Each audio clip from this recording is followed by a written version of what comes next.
Esta serie que hemos llamado Cuando estás esperando un milagro. Y creo que todos estamos esperando un milagro. Todos.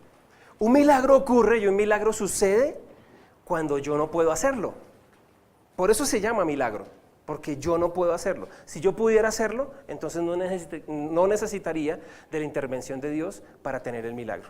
Entonces, la semana anterior vimos un poco de lo que se hace cuando estamos esperando un milagro y vimos algo de las 6 etapas de la fe.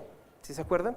En los grupos vamos a empezar a trabajar las 6 etapas de la fe y cada día vamos a ver una por una. Cada sesión vamos a ver una por una.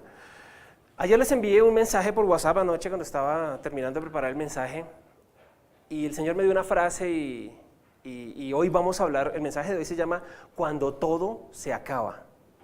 Hoy vamos a hablar de eso, cuando todo se acaba, cuando no hay esperanza, cuando no hay nada más. Y Dios me dio una frase y dice, no sabes que Dios es todo lo que necesitas hasta que no sea Dios todo lo que tienes. No sabes que Dios es todo lo que tú necesitas hasta que sea Dios lo único que tú tienes. Todo lo que tienes es Dios.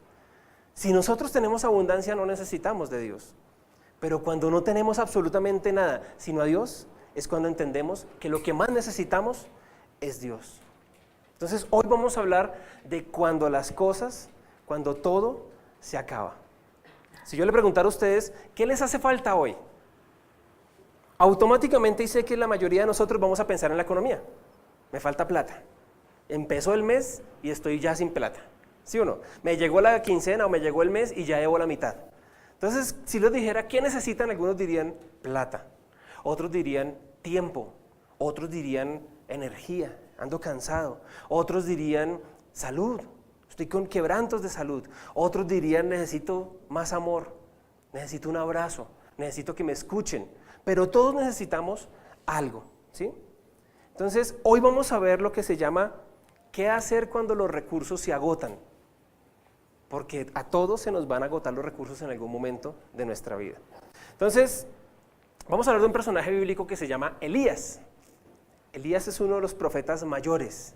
Está en el Antiguo Testamento, en el libro de Reyes, en el primer libro de Reyes, capítulo 17, nos vamos a enfocar hoy en este inicio del ministerio de Elías.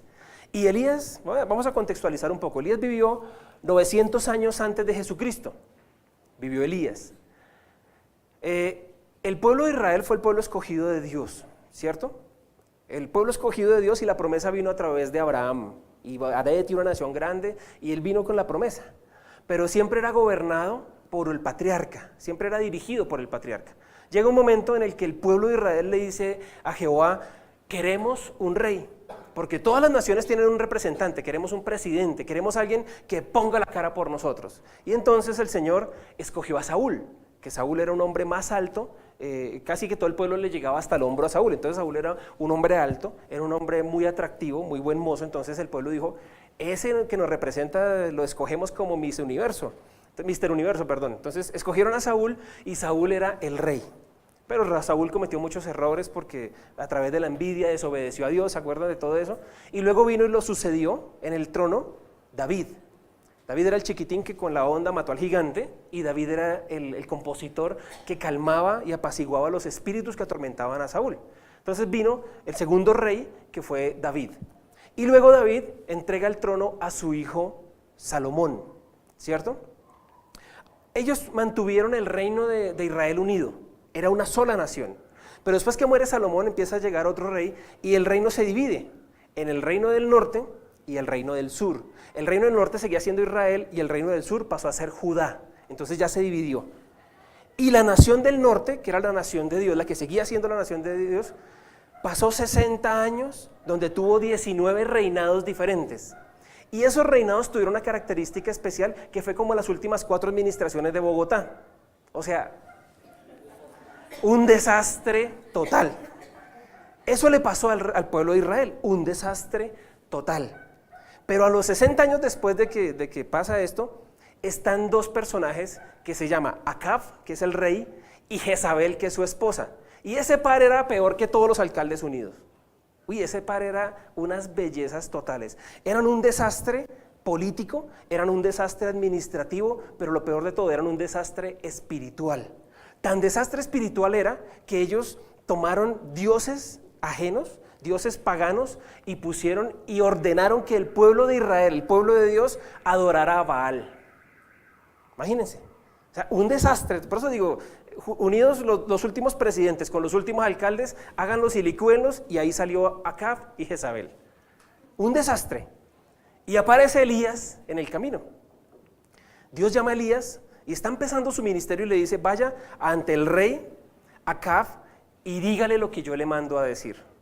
Y Elías se fue juiciosito, llegó allá donde Acab, y le dijo, hermano, pues Dios, Jehová ha dicho que usted la ha embarrado, usted ha ministrado mal, ustedes han contaminado a este pueblo, entonces durante 3 años y medio no va a haber agua, no va a volver a llover hasta que el profeta del Señor lo diga. ¿Sí? Entonces, yo me adelanté un poco ahí. Primera de Reyes, capítulo 17. Ahora bien, Elías, el de Tisbé de Galaad, fue a decirle a Acab, tan cierto como que vive el Señor Dios de Israel, a quien yo sirvo, te juro que no habrá rocío ni lluvia en los próximos años hasta que yo lo ordene. ¿Cómo se puso este rey Acab, que era una belleza? No es que no quiero decir nombres porque después me dicen, uy, ¿usted cómo la cogió contra él? Pero era del polo. Este rey que era una belleza, y su bella esposa, yo creo que ustedes han escuchado mucho hablar de Jezabel. Y en muchas iglesias se habla del espíritu de Jezabel, porque el espíritu de Jezabel es un espíritu que viene a crear división y a contaminar lo que es puro. Jezabel era de otra tierra, no era de Israel, ella era de otra tierra, y ella viene con su paganismo, con su idolatría, y viene a contaminar al rey que estaba a la cabeza del pueblo, y el rey fue seducido por Jezabel, y el rey cedió todos los derechos del trono de Israel a Jezabel. Y prácticamente Jezabel era la que mandaba y el otro era un títere. Eran unas bellezas. Entonces, esta mujer Jezabel, ¿qué hace cuando se le para el profeta de Dios y le dice, tan cierto como que el Dios de Israel vive, le voy a decir que no va a haber rocío ni agua durante varios años hasta que yo lo diga? ¿Qué hizo esta mujer? Ay, tan lindo, gracias, lo estábamos esperando. ¿No quiere pasar a tomar una tacita de café? ¿Saben qué hizo Jezabel? Le mandó poner precio a la cabeza de Elías. Pusieron carteles por todo el reino y dijeron, se busca, muerto o muerto. Lo mandó matar. ¿Y qué hizo Elías? Salir corriendo. Entonces, hoy vamos a ver 3 tiempos o 3 lugares del milagro que Dios hace en la vida de Elías. Y esos 3 tiempos o 3 lugares, usted y yo los vivimos también y los vamos a vivir. Cuando estamos esperando un milagro, pasamos por estas 3 etapas que pasó Elías. Lo primero que pasó fue que el Señor lo envió, primer libro de Reyes, capítulo 17, todo el capítulo 17 lo vamos a ver hoy. Entonces la palabra del Señor vino a Elías y le dio este mensaje: sal de aquí hacia el oriente y escóndete en el arroyo de Kerit. El primer lugar que vamos a ver hoy es Kerit. Y usted puede estar pasando un Kerit en su vida o puede estar viviendo un Kerit en su vida. Kerit significa lugar desolado. Y cuando usted y yo estamos pasando por un lugar desolado, entendemos que estamos en un momento de dificultad y en un momento de prueba y necesitamos un milagro. Entonces dice, y escóndete en el arroyo de Kerit, al este del Jordán, beberás agua del arroyo y yo les ordenaré a los cuervos que te den de comer allí. Eso es como raro, ¿no? Yo veo un cuervo y salgo corriendo, pero Dios dice, yo le ordenaré a los cuervos que te lleven de comer. Así que Elías fue al arroyo de Kerit, al este del Jordán, y allí permaneció, conforme a la palabra del Señor. Por la mañana y por la tarde los cuervos llevaban pan y carne y bebía agua del arroyo. Algún tiempo después, el arroyo se secó porque no había llovido en el país. Entendamos el contexto. El Señor le dice, pierdas hermano porque lo van a matar. ¿Sí? El hombre fue y les dijo la verdad en su cara. ¿Cómo se las habrá dicho? Yo no sé. Elías era un hombre extrovertido. Elías no era tímido. Elías era de los que les gustaba hablar y estar con la gente y comentar y compartir. Entonces Elías llega allá y les habla y les dice, ustedes por su maldad, de cierto les digo que vive Jehová de los ejércitos, que aquí no va a haber agua por causa de su maldad y de su pecado. No va a llover ni va a haber rocío. O sea, va a haber, les está, en pocas palabras podríamos tomarlo, él les está diciendo, se les va a secar la economía, se van a perder el trabajo, les va a ir mal. O sea, otra persona podría decir, nos está maldiciendo. Pero eso simplemente es la consecuencia del pecado de este rey y de esta reina. Le ponen precio a la cabeza. Entonces el hombre sale, el Señor le dice, vaya y métase al arroyo. ¿Qué características tiene este arroyo? Es un lugar apartado. El arroyo se forma porque no es un gran río, el arroyo es simplemente un camino de agua, un camino que forma el agua, no es mucha agua, es poco estrecho, pero es muy largo. Entonces forma un arroyo y ese arroyo, como va pasando y va pasando, se va llevando tierra, se va llevando piedras y poco a poco va formando un hueco. ¿Han conocido, han visto o han escuchado sobre el Gran Cañón del Colorado en Estados Unidos? Que es un lugar que tiene altura y tiene unos huecos allá grandísimos y al fondo se ve un arroyito pasar. Eso va formando el arroyo. Entonces, con los miles de años, ese arroyo formó un gran cañón. Entonces, se formó un barranco, por decirlo así. Y Elías está en un barranco, en un hueco. ¿Qué pasa en ese barranco? Que en el hueco que está Elías, perdón, que en el día el sol en la mañana no ilumina, porque él está ya metido en el hueco. Entonces el sol no le llega a él. En la noche, pues obviamente el sol tampoco le va a llegar. En el mediodía escasamente le llegaba un rayito de sol a Elías. ¿Y cómo estaba Elías? Absoluta y completamente solo. Solo. Una persona me dijo, es que mi hijo está pasando una dificultad y está con este problema, ayúdelo. Y yo le dije, ¿sabe qué? Es que los desiertos se pasan solo. Porque si usted está pasando el desierto con la persona, usted está ayudándole a la persona, esa persona no va a salir adelante. Dios prepara los querit, suena rara esa palabra, pero Dios prepara esos momentos de soledad de nuestra vida porque Él quiere formar algo en nosotros y se llama búsqueda del Señor. ¿Por qué estamos empezando este ayuno de 40 días? Porque como iglesia necesitamos entrar en ese querit y pasar tiempo a solas con Dios. Es la única manera. Entonces, está Elías allí y duró un año solo. Pero mira la naturaleza y lo hermoso de Dios. Dios le pidió a los cuervos que le llevaran alimento. ¿A cuáles cuervos? A todos los, o sea, yo no sé cómo será el asunto ahí, ¿no? Pero Dios como que dio la orden, cuervos, el que esté por ahí en la zona, entonces en la mañana más o menos a tales horas me le lleva comida a Elías y en la noche el que esté también por ahí por ese lado, entonces le llevan comida.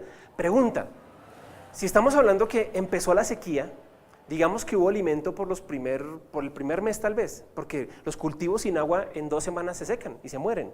Entonces no había comida, el ganado no tenía que beber, se moría. Entonces empezó a escasear la comida casi que inmediatamente después de que Elías pronunció la palabra y dio la profecía de parte del Señor, empezó la hambruna. ¿Qué le llevaba de comida a los cuervos? ¿Se ha preguntado usted eso? Yo he escuchado ese mensaje muchas veces, he escuchado este pasaje muchas veces, pero yo nunca me había consultado eso. ¿De dónde sacaban la comida a los cuervos? ¿Qué comen los cuervos? Carroña. Probablemente, no digo que sea así, probablemente los cuervos iban y encontraban un cadáver de una vaca muerta y cogían el pedazo de carne y se lo llevaban a Elías. Elías no estaba comiendo a la carta, Elías no decía, bueno, cuervo, tráigame unos huevos revueltos con tocino. Elías no hablaba con los cuervos, Dios era quien hablaba con los animales, Dios fue quien le dio la orden a los animales, no fue Elías. Los cuervos solamente llegaban y le botaban ahí y se iban. Buena pregunta. Entonces, ¿de dónde sacaban comida los cuervos? Los cuervos no iban al granero de Dios, abrían en la nevera y decían, bueno, para Elías hoy que es lunes, vamos a darle esto con esto y esto. Como en las películas animadas, y entonces los cuervos rompiendo los huevos y el otro cuervo batiendo. No. Los cuervos iban y cogían de las sobras de la gente. La persona estaba comiendo en un plato y de un momento a otro llegaban y... Ahorita estuvimos en la playa, ¿cierto, Gaby? Y yo estaba con un sándwich, ¿no les conté esa anécdota? Yo estaba con un sándwich en mi mano, sentado en Clearwater, allá en Florida, con el sándwich en mi mano y estaba comiendo, cuando de pronto llegó una gaviota, pero fue así. Lástima que no lo grabé. Me lo robó, ¿sí o no, hijo? Y ellos, absolutamente, ellos dijeron, papi, pobrecito tú, que te robaron tu sándwich. No, eso se rieron, se burlaron, se tiraron al piso a reírse de mí. Pero básicamente eso era lo que hacían los cuervos. Los cuervos obedecían la orden, hay que ir a conseguirle comida a este señor. Ellos iban y cogían del plato que estaba por ahí, cogían un pedacito de pan. Se le cayó a alguien una borona, iban, la cogían y se la llevaban a Elías. O sea que Elías en ese año estuvo comiendo delicioso. Sobras y lo que quedaba. Pero fue sostenido y sustentado con el alimento por Dios durante un año y bebía del arroyo.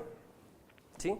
Porque yo aquí apunté muchas cosas y puede ser que me quede sin decírselas. Entonces, Elías bebía del arroyo. ¿Sí? Entonces, ¿qué significa kerit en hebreo?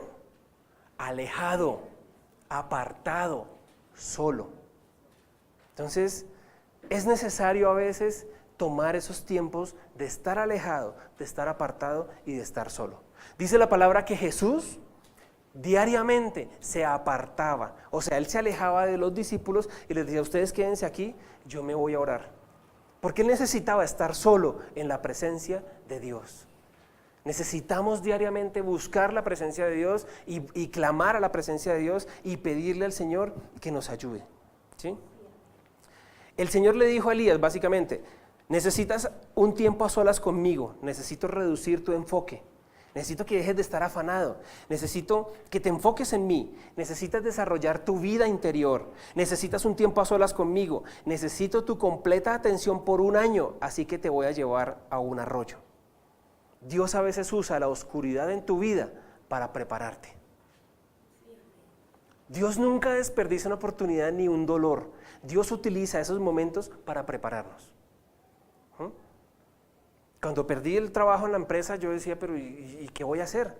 Y Dios utilizó ese momento en mi vida para empezar a prepararme para lo que estoy haciendo ahora. Entonces, Dios va a usar esos momentos para que usted y yo aprendamos a depender de Él. No sabes que Dios es todo lo que necesitas hasta que Dios sea lo único que tengas. Esa es la frase que quiero que aprendamos hoy. Entonces, después en el capítulo 17:7 dice, algún tiempo después se secó el arroyo. Y yo quiero que usted y yo aprendamos un versículo hoy, porque ¿saben qué pasa? Toda nuestra vida se van a secar arroyos. Lleva un año Elías con el Señor allí, mandándole los cuervos con la comida, buena o mala, pero el hombre tenía comida. Tenía agua y nadie tenía agua, pero como estaba en la escasez, no había llovido, llegó el momento en que ese arroyo se secó, porque ese arroyo era subterráneo, ¿no?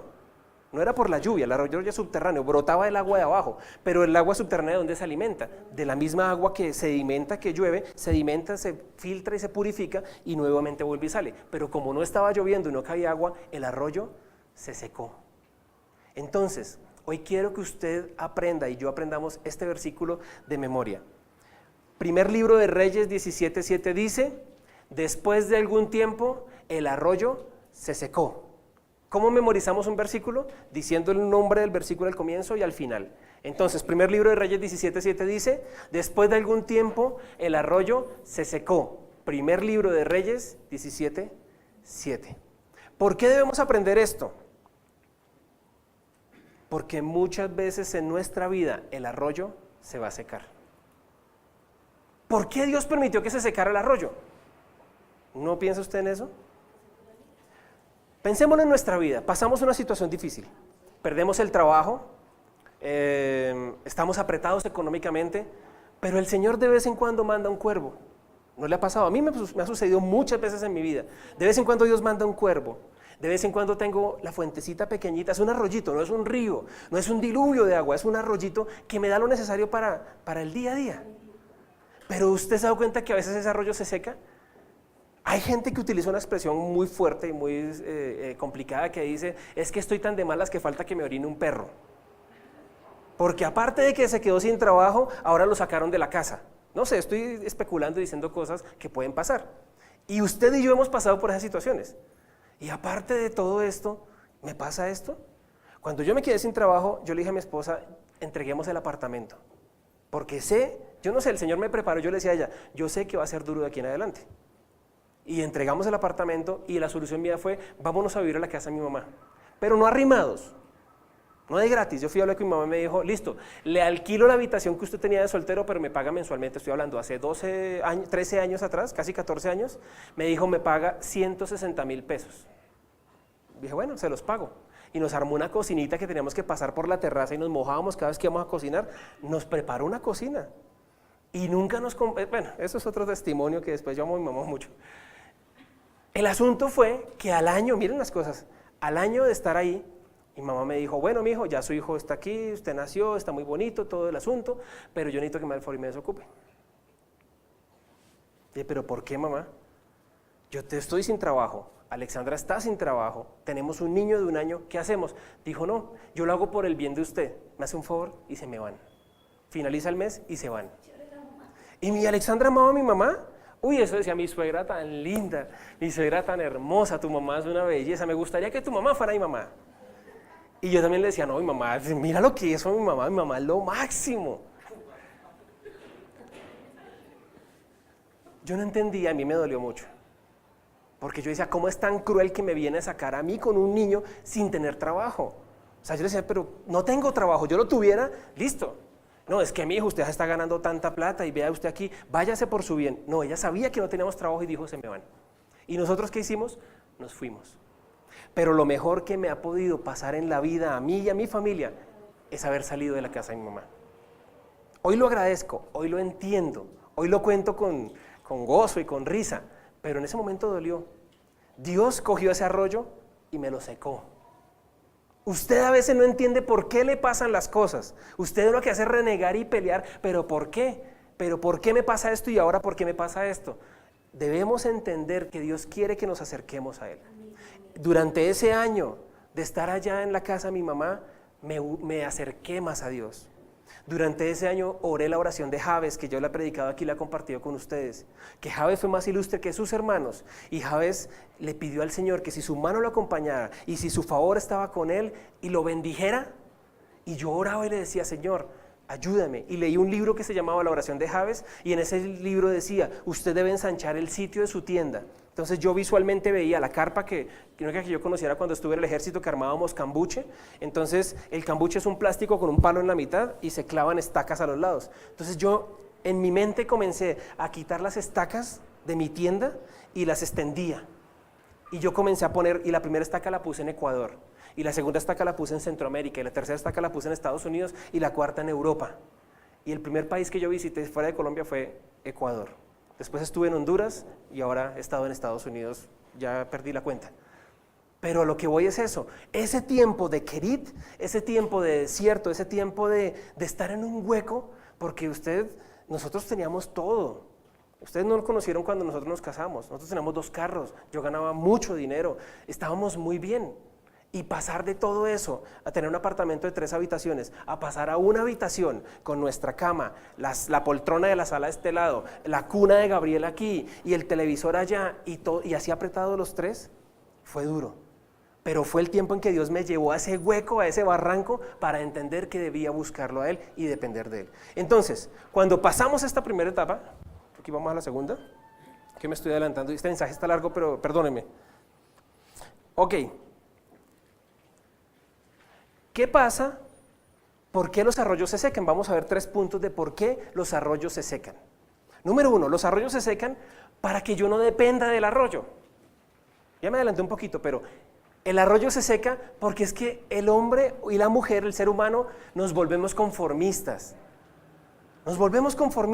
Nos acomodamos, comenzamos a acomodar, al comienzo me puya, al comienzo me pica, al comienzo me rasca, pero después de 4 o 5 días, a mí ya no, ya está como cómoda esta silla, ¿sí? Yo voy a la casa de una persona y me siento en la cama y me chuza el resorte y a mí me duele, pero el otro está acostumbrado y ya, ¡ay! Falta algo aquí que me puye, ¿sí o no? Entonces, ¿por qué los arroyos se secan? Para que aprendamos a no depender del arroyo. ¿Por qué me sacaron de la casa de mi mamá? Para aprender a no depender de mi mamá. Porque hay gente que tiene 40, 50 años y sigue en la casa de la mamá. Porque la mamá no ha permitido que él salga de la casa y porque ese arroyo no se ha secado. ¿Por qué usted pierde el trabajo? Porque usted cambia de trabajo. Usted es tan buen trabajador y lo sacaron. ¿Por qué? Porque Dios quiere que usted aprenda a no depender del trabajo, a no depender de las amistades, a no depender de las relaciones, a no depender de su sueldo, a no depender de su capacidad, a no depender de su inteligencia, sino que aprenda a depender de Dios. Cuando yo salí de la empresa, me pasaban cartas a las demás empresas y me decían, le triplico el salario, vengas a trabajar con nosotros. Y yo amaba tanto la empresa que yo dije, no lo hago. Y yo le respondía, no lo voy a hacer. Cuando salí de la empresa, le dije a Alexandra, eso yo ahorita paso una hoja de vida porque yo dependía de mi conocimiento, de mi capacidad y de mi experiencia. ¿Y saben quién me recibió? Nadie. Cuando yo pasaba las horas me decían, usted está sobrecalificado para estos cargos, no podemos darle el cargo. Y yo decía, no importa, ofrézcame menos salario. Me decían, no, usted es sobrecalificado. Tuve que aprender a depender de Dios. Entonces, por eso se secan los arroyos en nuestra vida. Por eso los ciclos se terminan, por eso las cosas se acaban. Entendámoslo, no porque usted haya cometido algo mal, no porque usted le caiga mal a la gente, es porque Dios quiere formar en usted algo diferente. ¿Sí? Él estuvo 1 año metido en ese arroyo. Segundo, ¿por qué razón el arroyo se seca? ¿Saben por qué? Porque el Señor quiere llevarnos a un lugar mejor. Cuando yo salí de mi casa, vivíamos en una habitación nosotros apretados. ¿Y a dónde nos fuimos a vivir? A un apartamento de 3 habitaciones, con 2 baños, sala, comedor, cocina tipo americano y cuarto de ropas. ¿Cómo hizo Dios? Después les cuento el testimonio. Pero salimos de ahí a ese lugar y llegamos a un lugar mejor. Entonces, ¿por qué Dios cierra las llaves a veces? ¿Por qué Dios permite que se sequen los arroyos? Porque Él quiere movernos, Él quiere bendecirnos, pero no quiere que estemos ahí conformes en lo que estamos. Yo hablo con la gente y le digo, ¿usted cómo estaba hace 10 años y usted cómo va a estar dentro de 10 años? Usted no puede ser el mismo hoy que hace 10 años y dentro de 10 años no puede estar como está hoy. Pero usted se encuentra con amigos del colegio o amigas de la universidad o gente con la que no se ve hace rato y los ve, la misma historia porque nada pasa en su vida. ¿Por qué? Porque se acostumbraron a estar en el arroyo. ¿Por qué no me llega trabajo? ¿Por qué no me llaman? ¿Por qué no me buscan? Porque Dios quiere que usted aprenda a depender de Él. Cuando usted aprenda a depender de Dios, entonces Dios ¿qué va a decir? Seco el arroyo y camine que me lo quiero llevar para otra parte. Entonces, por esa razón, se seca el arroyo. Y en tercer lugar, para demostrar que Dios no se ha olvidado de nosotros. Porque perfectamente Dios pudo haber dejado a Elías allá y ya, ahí tiene sus cuervos, ahí tiene el agua, listo, ahí lo dejé, chao, nos vemos. A los 10 años, ¡ay, Elías! ¿Por qué Dios hace eso? Porque Él nos está demostrando que no se ha olvidado de nosotros.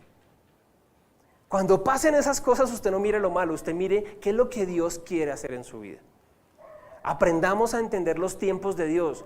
Muchas veces Dios no dice no, Dios está diciendo todavía no. ¿Me hago entender? Todavía no estás preparado para esto. Aprende a pasar tu querid conmigo, aprende a depender de mí y yo te voy a llevar a un lugar mejor.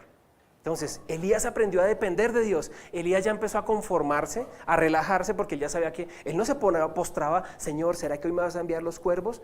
El hombre ya estaba, oiga, ¿a qué hora va a llegar el cuervo? ¿Qué le pasó a este cuervo que no llega? O sea, ya empezó a estar tan cómodo que el Señor dijo, no, yo no me olvido de usted. Papito, cerremos la llave, camine que me lo llevo para otro lado.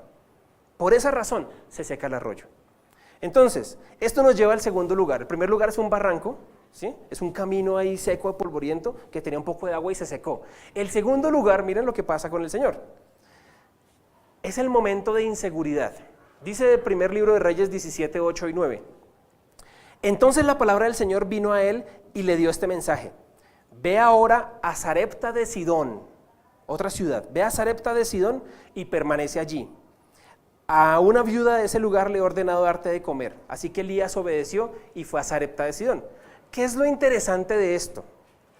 Elías está en la parte baja, en la parte de abajo del país, y Sarepta de Sidón queda en la parte norte del país. ¿Saben qué distancia había entre donde estaba Elías de Kirev? Ya me olvidó el nombre, yo soy más malo. ¿De Kerit? Ok. De Kerit, ¿saben qué distancia había de Kerit a Sarepta? 140 kilómetros. Bogotá, Girardot, no, Bogotá, Flandes, no, Bogotá, más lejos. Bogotá casi Ibagué, no, Ibagué son como 200 algo. Bogotá casi llegando a Ibagué. Bogotá Espinal, listo, gracias. Bogotá Espinal, 140 kilómetros a pie, pónganme cuidado, 140 kilómetros a pie, 140 kilómetros sin camello, o sea, hermano no tenía camello, no trabajo sino camello del que lo llevara. 140 kilómetros sin agua, porque recuerden que la nación está en hambruna, está en una escasez tenaz, sin agua. 140 kilómetros, vuelvo y les digo, él estaba abajo, tenía que atravesar todo el país para llegar a Sarepta. Entonces, ¿qué sucede en Sarepta? Número 1, Sarepta es la tierra natal de Jezabel. O sea, miren lo que Dios hace con este señor. Le dice, atraviese por donde lo están buscando, atraviese a pie, 140 kilómetros, ¿cuántos días iba a demorar? Varios días iba a demorar caminando. Atraviese por donde lo están buscando, por donde su cabeza tiene orden de captura, por donde usted está, se busca alias Elías, se busca el hombre y usted tiene que atravesarse todo eso caminando, todo eso sin provisión, todo eso sin agua, todo eso solo. Tiene que atravesar por un territorio hostil, por una tierra que lo está buscando la muerte y llegar a la cueva del enemigo, porque él iba a llegar a la casa de esta mujer. O sea, si en Israel lo estaban buscando, imagínense en Sarepta, peor.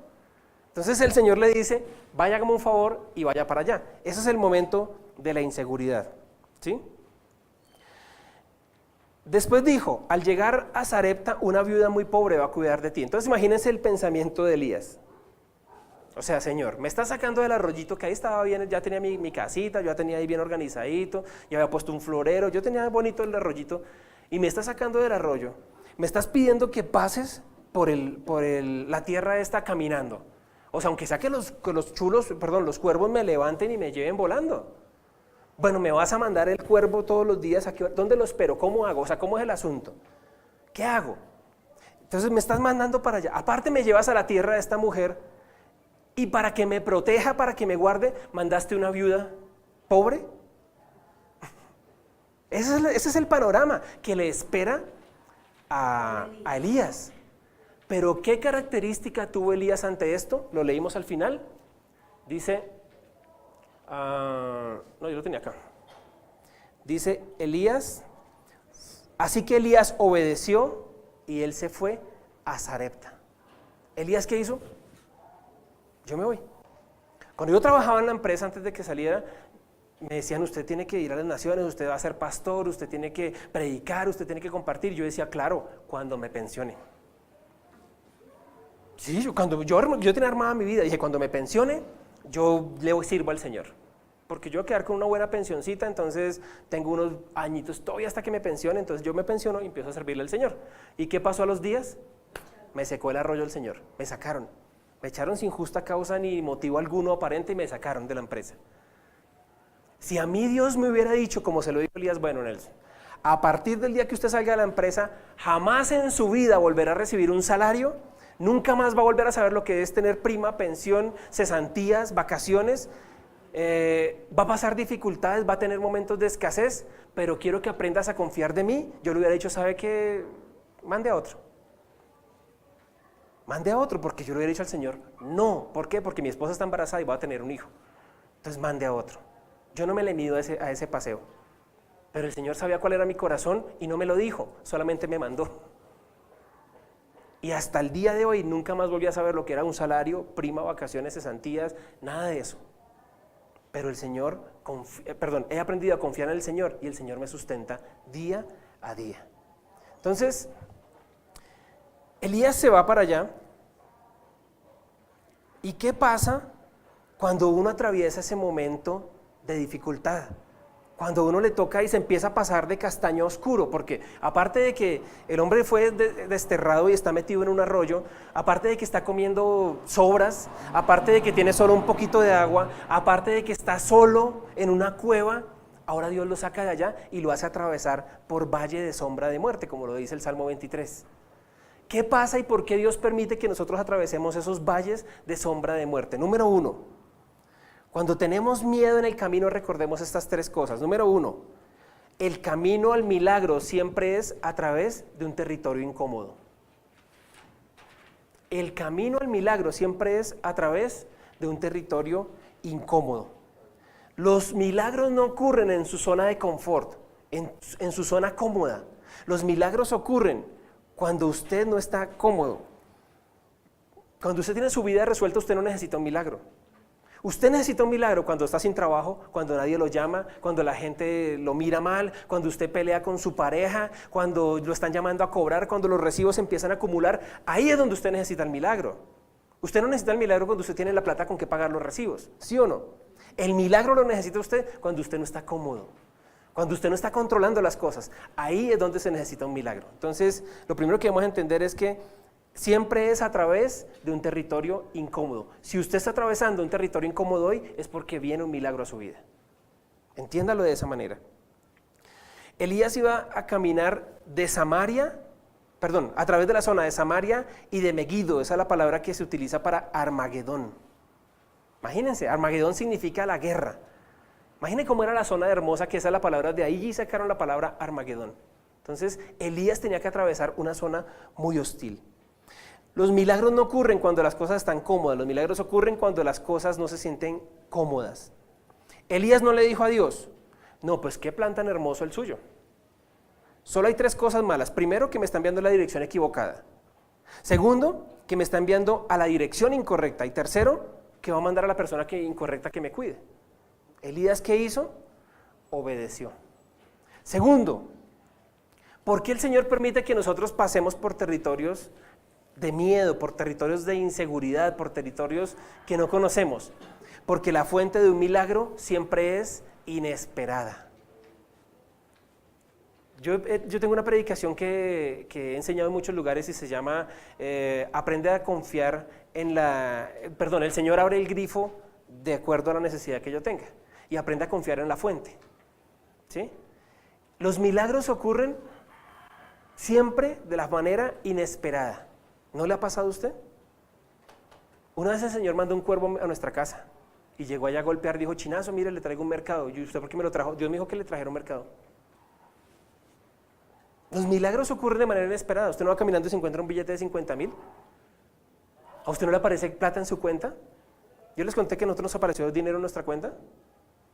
2 meses sin trabajo, ya 6 meses sin trabajo. Gabriel tenía 2 meses de edad nacido, enfermo con oxígeno permanente. Entonces yo le quité el oxígeno y le dije al médico, pues me voy para tierra caliente. Dijo, lléveselo, es lo mejor que puede hacer para que sus pulmones terminen de madurar. Tenía 100,000 pesos en el bolsillo, tenía 200,000 pesos, fui a Cafam y separé cabaña una semana, 90,000 pesos me costó. 90,000 pesos. Di los 90,000, ahorita les explico por qué. Di los 90. Pagué los peajes, saliendo aquí pagué los peajes ida y vuelta, el retorno dije pago los 3 de ida y los 3 de vuelta de una vez, tanqué el carro y me quedé con 20,000 pesos.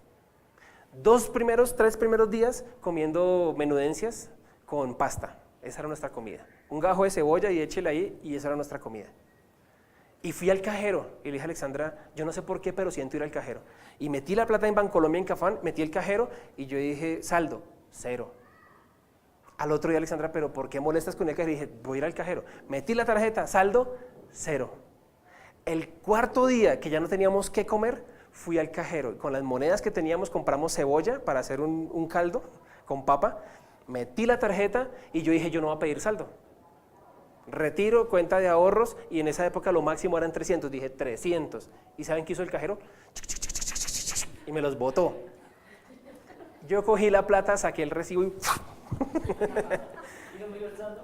No, yo no miré el saldo. Yo salí y le dije, vaya, compré pollo. Saqué los 300,000 pesos. Le dije, ¿cómo hiciste? Le dije, yo no sé, pero yo sabía que tenía que ir al cajero. Le dije, después miraremos, vamos a Bogotá y solucionamos de alguna manera. Y miré el saldo, 1.200.000.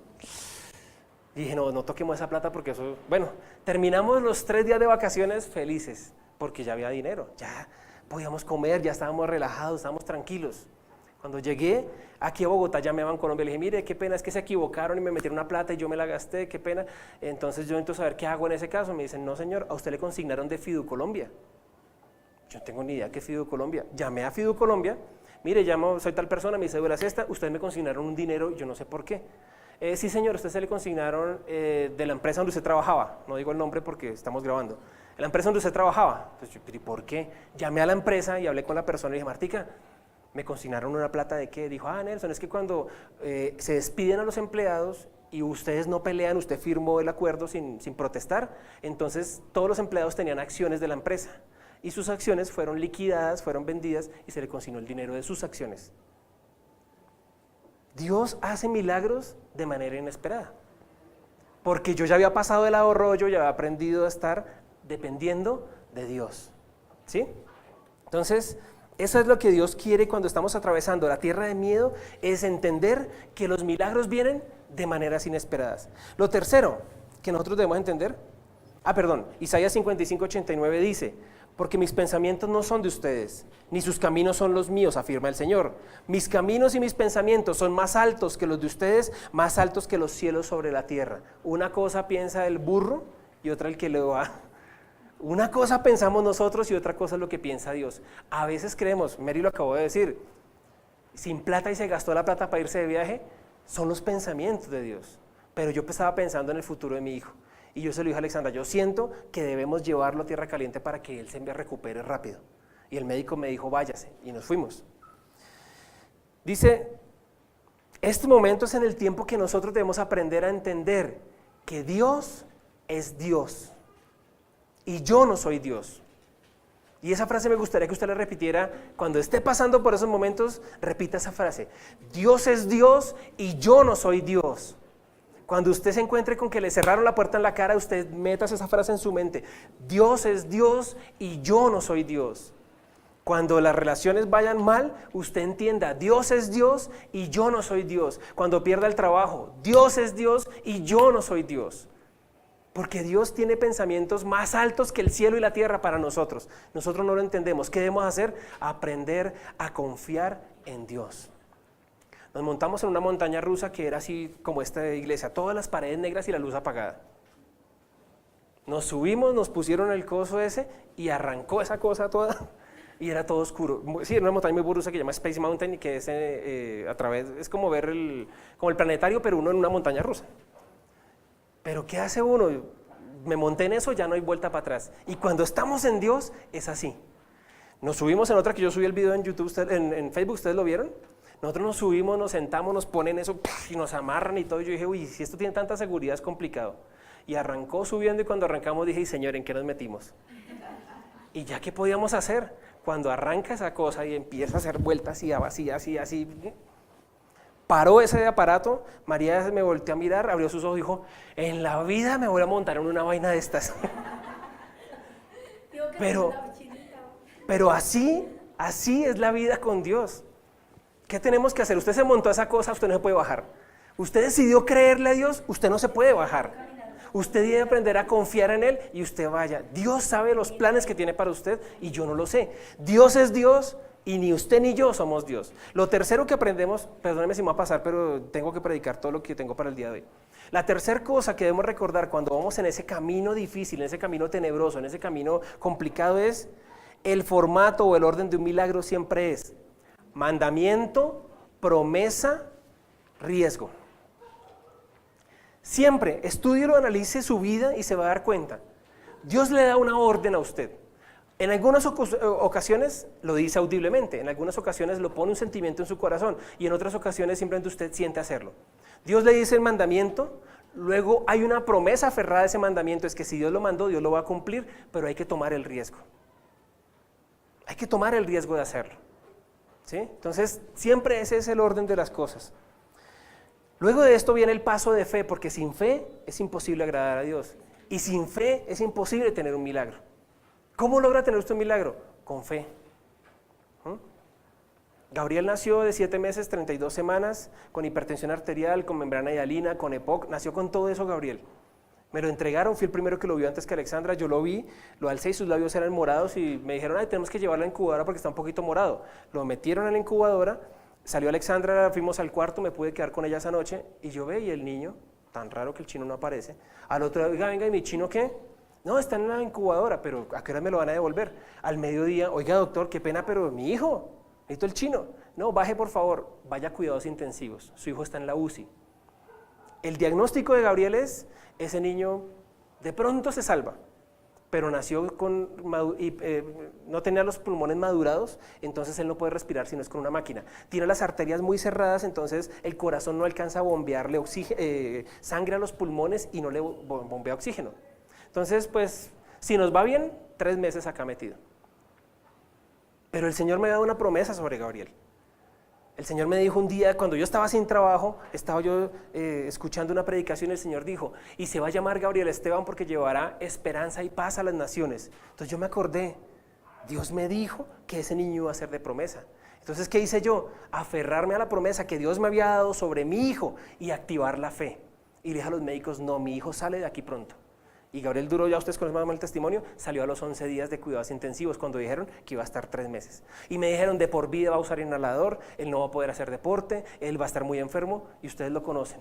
Y nada, absolutamente nada de lo que los médicos declararon sobre mi hijo es verdad. ¿Por qué? Porque permití que Dios obrara en la vida de él. Entonces, siempre que Dios permite un milagro, tiene las 3 etapas: mandamiento, promesa y riesgo. Hay que tomar el riesgo de hacerlo. Hay que tomar el riesgo, ¿sí? Entonces, llegamos a la tercera posición de Elías, en la prueba de su fe. En primer lugar, estuvo en un barranco, después caminó en ese viaje, luego llegó a Sarepta. Cuando llega a la ciudad de Sarepta, están en una época de escasez. Había escasez en esa época, entonces él llega a Sarepta, entra a la puerta de la ciudad y se encontró con una viuda que recogía leña. Le llamó y le dijo: por favor, Elías le dice a la viuda: por favor, tráeme una vasija con un poco de agua para beber. Mientras ella iba por el agua, él volvió a llamarla y le pidió: tráeme también por favor un pedazo de pan. Estamos viendo el contexto, ¿no? ¿Se acuerdan de todo lo que está pasando? Llegó allá, por fin llegó allá. El Señor le dijo: irás a la entrada, a la puerta del pueblo, hay una viuda y va a estar recogiendo leña. Entonces el hombre llega y la ve: ah, bueno, está la viuda. Venga, señora, hágame un favor, me regala una vasijita con agua. Y la señora se va a traerla: venga, pero tráigame también un pancito para comer. Eso hoy le dice Elías, porque Dios se lo ordenó. ¿Por qué Elías hizo eso? Porque estaba en el momento MPR, que significa mandamiento, promesa y riesgo. El Señor se lo ordenó, él fue y obedeció. Él llegó allá, vio a la viuda y él dijo: bueno. Ahora, hay una parte interesante aquí que dice: tan cierto como que vive el Señor tu Dios, respondió ella.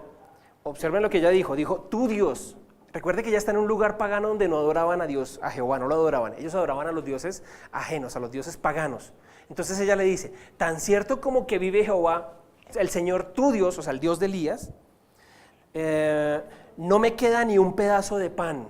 Miren lo que dice la señora: no me queda ni un pedazo de pan, solo tengo un puñado de harina en la tinaja y un poco de aceite en el jarro.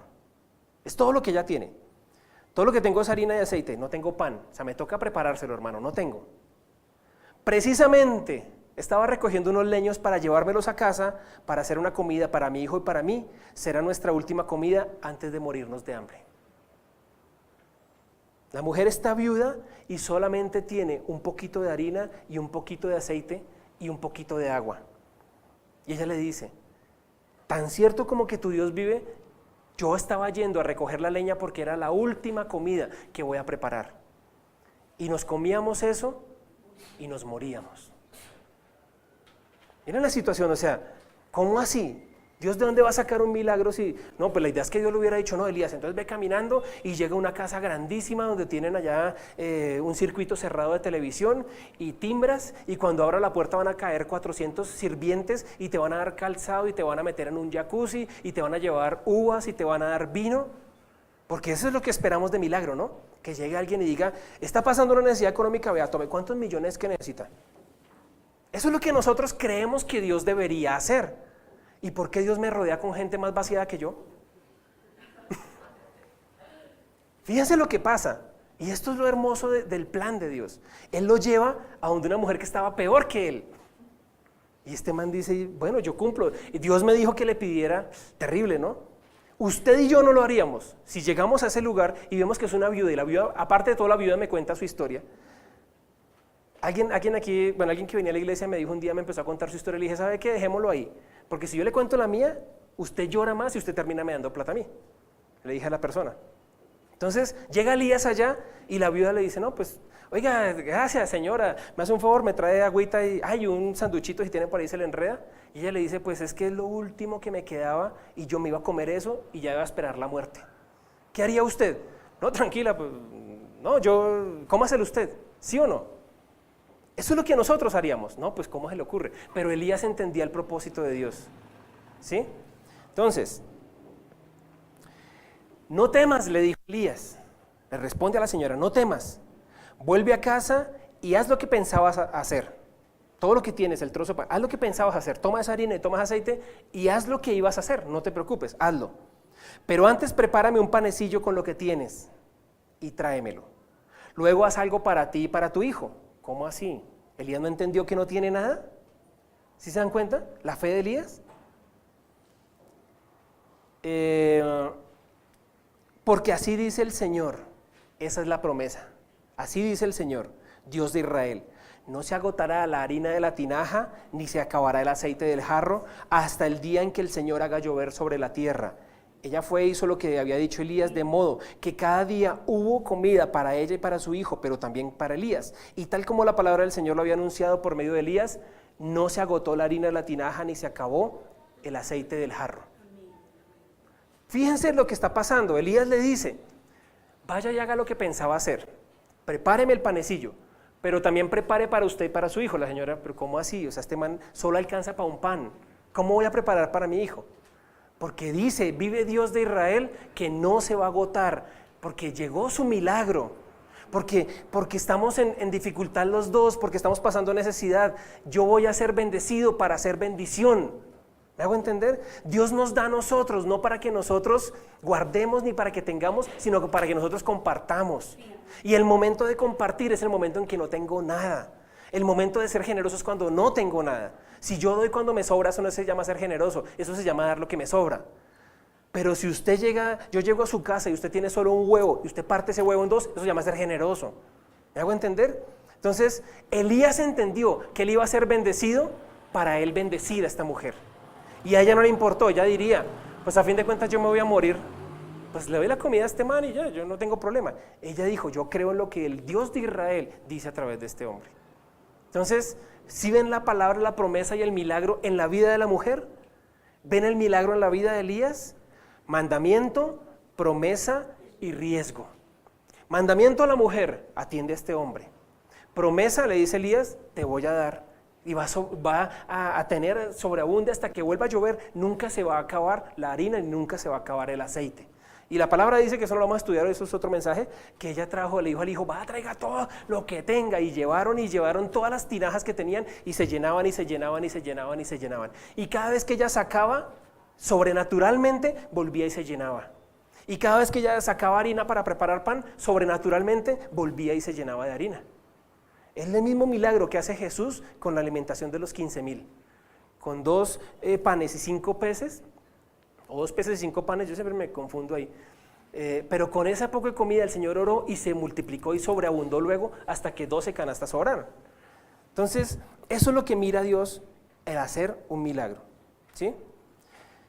Ella fue e hizo lo que le había dicho Elías, el modo de que cada día hubo comida para ella y para su hijo. ¿Saben cuánto tiempo estuvo Elías allá? Como 2 años. 2 años el hombre allá, ya no era un cuervo, ya era una mujer viuda con su hijo que le preparaban la comida. 2 años Elías ahí con ellas. Ahora, este es el tercer lugar. Sarepta, ¿saben qué significa Sarepta en hebreo? Refinería. Refinería. ¿Y saben qué es la refinería? ¿Saben qué significa la refinería? ¿O qué hace la refinería? Es un lugar donde utilizan el calor y la presión para purificar y dar forma al metal en bruto y así transformarlo en algo útil. Ese momento, ese Sarepta, es el momento en que Dios empieza a apretarnos a través del fuego, a pasarnos por el fuego, a que tengamos problemas, a que tengamos roces y dificultades. Él aprovecha para formarnos y sacar algo útil de nosotros. En mi vida he tenido muchos Sareptas, muchos Kerit y muchos valles de muerte. He tenido muchos y he pasado por muchos, pero todo ese conjunto de cosas que Dios ha hecho en mi vida han formado lo que yo soy hoy, como esposo, como padre, como pastor y como hijo de Dios. Usted está pasando por esos momentos, pero usted hoy no es lo que va a hacer en Dios. Y yo nunca los veo a ustedes como ustedes se ven a ustedes mismos, yo los veo como Dios los ve. Yo veo hombres y mujeres amando al Señor, yo veo padres amando a sus hijos, yo veo mujeres enamoradas de sus esposos, yo veo gente sirviendo a Dios. Usted puede ver hoy y dice, no, pero es que ese tipo no vale la pena, esa mujer ya no me la soporto. Usted puede ver y decir, mis hijos son un fraude, yo mejor dicho como que los regalo, pero Dios ve cosas grandes en ustedes, porque Él va a hacer el milagro en ustedes. Dios había preparado a la viuda para ese momento. ¿Qué debe recordar cuando esté escaso de recursos? Y con esto terminamos, 3 puntos. ¿Qué debe recordar cuando estés escaso de recursos? Número 1, dar a Dios todo lo que tengo, incluso lo que más necesito. Hay gente que dice, pero es que yo no tengo ni para diezmar. Yo no tengo para ofrendar. ¿Cómo le voy a dar yo si no tengo? Es que es quitarle la comida de mis hijos. ¿Saben qué? El mejor momento para empezar a diezmar es cuando usted no tiene. El mejor momento para demostrarle generosidad es cuando usted no tiene. Es darle a Dios lo que tengo, incluso lo que necesito. Eso debe recordar cuando usted esté pasando por el momento de sarepta, el momento de escasez. ¿Sí? Lucas 21, Jesús tuvo que observar y vio a los ricos que echaban sus ofrendas en las alcancías del templo. También vio una viuda pobre que echaba 2 monedas de cobre. Les aseguró, dijo, que esta viuda pobre ha echado más con solo 2 moneditas de cobre que todo lo que han echado los demás. Todos ellos dieron sus ofrendas de lo que les sobraba, pero ella, de su pobreza, echó todo lo que tenía para el sustento. A Dios no le importa cuánto da usted, sino qué da usted. A Dios no lo sorprenden los millones. Hay muchas iglesias en que pasan la canasta de la ofrenda y si la persona tiene un billete de 1,000, lo arruga, lo vuelve cuadrito y lo aprieta en la mano. Y pasan la canasta o lo de la ofrenda y cogen y casi que meten la mano ahí y la sueltan para que nadie vio que dio un billete de poca denominación, arrugadito, feíto y viejito. Pero si la persona tiene un billete de 50,000 de la denominación alta, saca el billete y lo estira y mira y pasa la ofrenda y eso cogen el billete así, ¿no? Y lo vea, le estoy metiendo el de 50,000. ¿Usted cree que eso sorprende a Dios? Dios no le sorprende cuánto da usted, Dios le sorprende es qué da usted, porque solo Dios sabe si usted tiene o no tiene. Cuando nosotros estábamos en la escasez con Gabriel, llegábamos a la iglesia y parqueábamos nuestro carro, el que teníamos en esa época, lo parqueaba frente a la iglesia y había un muchacho que cuidaba la iglesia y él salía, uy hermano Nelson, deme para la gasolina, para la gaseosa. Yo lo miraba, yo decía, Señor, yo no tengo ni para la gasolina. Y yo sacaba las monedas del carro y decía, tome chino. Y Dios sabía que yo daba lo que tenía, no lo que me sobraba. Claro, cuando uno da lo que sobra es fácil. Si usted tiene dinero muy dice, ay, no tiene para almorzar, venga, yo le invito a almorzar, vaya, cómase un pollo y tome eche helado. Dios no mira eso, Dios mira es lo que usted da y cómo lo da. Segundo, la segunda cosa es que le doy a Dios aquello que no tengo o que tengo poco. ¿Sí? Lo primero es que le doy a Dios todo lo que tengo, incluso lo que más necesito. Segundo, le doy a Dios aquello que no tengo o tengo poco. A veces creemos que dar significa solo dar dinero. Conozco gente millonaria que le sobra el dinero, pero que no tiene tiempo. ¿Se ha dado cuenta usted de eso? O gente pobre que no tiene dinero, pero tiene mucho tiempo. ¿Qué debe dar el pobre y qué debe dar el rico? El rico tiene que dar lo que no tiene, o sea, tiempo. Yo no tengo tiempo, pero voy a sacar 5 minutos para estar en la iglesia apoyando en las cosas. Y el pobre dice, yo tengo mucho tiempo, entonces desayuno y quedo libre, entonces en lugar de dar eso, voy a dar lo que no tengo, que se llama el poco dinero que me queda. Entonces, de eso se trata.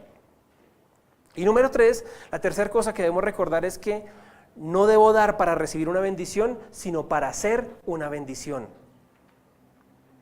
Yo no debo pedir para que Dios me bendiga mi vida y mi economía esté bien. Yo debo pedir para que yo pueda bendecir a otros. Yo debo recibir para darle a otros. ¿Sí? Terminamos con estos consejos, las enseñanzas de las recesiones. Recesiones, momentos de dificultad y momentos de escasez. ¿Qué es lo que aprendemos? Primero, que Dios es todo lo que yo necesito. Usted no necesita una pareja, usted no necesita amigos, usted no necesita un trabajo, usted no necesita gente que esté a su lado, usted no necesita plata. ¿Saben qué es lo que usted necesita y yo necesitamos? A Dios. Es todo lo que nosotros necesitamos. Cuando estemos pasando por el momento difícil, cuando estemos pasando por la dificultad, cuando las lágrimas caigan de nuestros ojos por la impotencia de que nosotros no podemos hacer nada, entonces debemos entender que Dios es lo único que necesitamos. Número 2. La otra cosa que debemos aprender en la recesión es que a donde Dios nos lleve, Dios nos provee. Eso es lo segundo que debemos aprender en la recesión. A donde Dios nos lleve, Dios nos provee. El año pasado yo viajé varias veces a Estados Unidos. En una ocasión, ¿saben con cuánta plata me fui? El año pasado, con $25. Y llegué creo que fue en Houston, y el cónsul me dijo, ¿cuánto dinero trae usted? Y yo le dije, ¿en efectivo? Dios me dio la respuesta, ¿en efectivo? Me dijo, sí, le dije $25. Dijo, $25 para 11 días. Y usted me dijo cuánto dinero traía. Pero tiene tarjetas. Yo, sí, pero no tengo cupo. Yo le dije, sí. ¿Y saben qué? Dios me proveyó.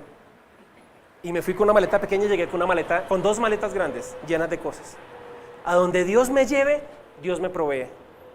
Eso deben ustedes entenderlo. Si Dios los llevó a otro lugar, Dios le va a proveer todo lo que usted necesite para ese lugar. Esos son los momentos de dificultad, de escasez, y cuando estamos pasando por los momentos duros de la vida, a donde Dios me lleve, Dios me provee. Tercero, la tercera cosa que debemos recordar es que debemos confiar en Él un día a la vez. Usted no sabe cuánto va a durar la crisis. Usted no sabe cuánto dura la recesión. Usted perdió el trabajo y no sabe cuánto va a recuperar el trabajo. Usted debe aprender a confiar en Dios un día a la vez. Porque el pan de cada día, dánoslo hoy, dice la oración maestra, el Padre Nuestro. El pan de cada día, dámelo hoy. Elías aprendió a confiar en Dios un día a la vez. Hoy llegaron los cuervos, bueno, gracias Señor, si mañana no llega, pues me como el cuervo. Pero él aprendió a confiar un día a la vez. Un día a la vez. ¿Qué necesitan hoy? Dios se le va a proveer lo que usted necesita hoy. Usted no necesita tener un carro último modelo, usted no necesita tener casa, usted no necesita ir a comprar zapatos nuevos, usted no necesita tener joyas, oro, plata, usted no necesita eso. ¿Qué necesita usted hoy? Tener el pan, estar con mi familia, ser feliz y estar tranquilo. Dios se lo va a proveer. Aprenda a confiar en Dios un día a la vez. Hoy tengo para comer esto, mañana Dios proveerá. ¿Sí? Y lo último, la última cosa que usted necesita recordar es que las promesas de Dios dependen de mi obediencia. Las promesas de Dios dependen de mi obediencia. El que retrasa las bendiciones soy yo. Dios me ha dicho qué tengo que hacer y cómo tengo que hacerlo. Yo me hago el que no es conmigo, yo me hago el loco y la bendición se retrasa. Dios dio la palabra y Dios la va a cumplir, pero recuerden que siempre cuando Dios da una promesa, también da una premisa. Yo le voy a dar esto, pero usted tiene que hacer esto. Obedézcanme, guarden mis mandamientos, permanezcan en mi palabra, busquen mi rostro de día y de noche y yo los prosperaré. Todo lo que emprendan será prosperado, todo lo que ustedes hagan será bendecido. Al lugar donde fueren y la tierra que pisaren será prosperada. ¿Pero qué tengo que hacer yo? Obedecer, guardar los mandamientos y buscar a Dios todos los días. Entonces, las promesas de Dios son claras para nuestra vida y las bendiciones van a venir, pero ¿de quién depende? De que yo las obedezca. Vamos a orar, cierra sus ojos por favor. Dice la palabra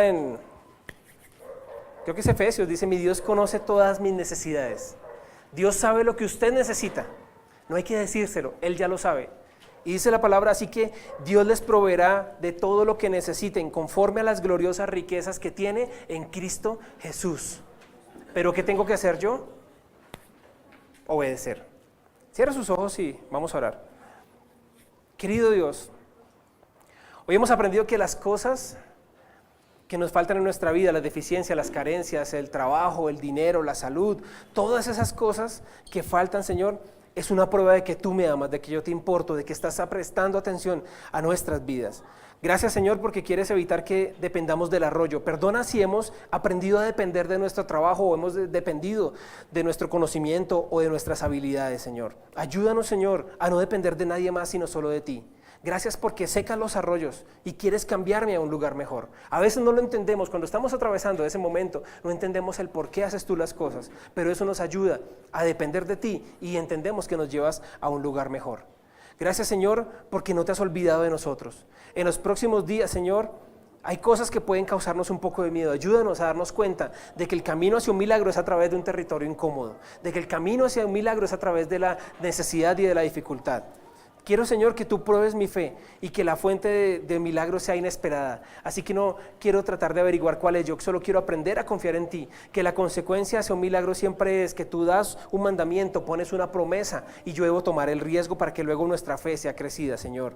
Que cuando tú me digas qué hacer y no tenga sentido, parezca ilógico, yo quiera dar de lo que tengo, Señor, regalar lo poco que tengo. Entienda, Señor, que es tu presencia y tu amor en nuestras vidas, Señor. Quiero aprender a confiar un día a la vez en ti ti. Quiero seguir tu camino y no mi camino. Quiero seguirte. Quiero pedir tu salvación y que entres en mi vida. Quiero reclamar las promesas que me has dado si yo confío en ti. Quiero que te encargues de mis necesidades, Señor, que te encargues de mi familia, que te encargues de mi corazón y de mi vida. Te lo pido en el nombre de Jesús. Amén y amén.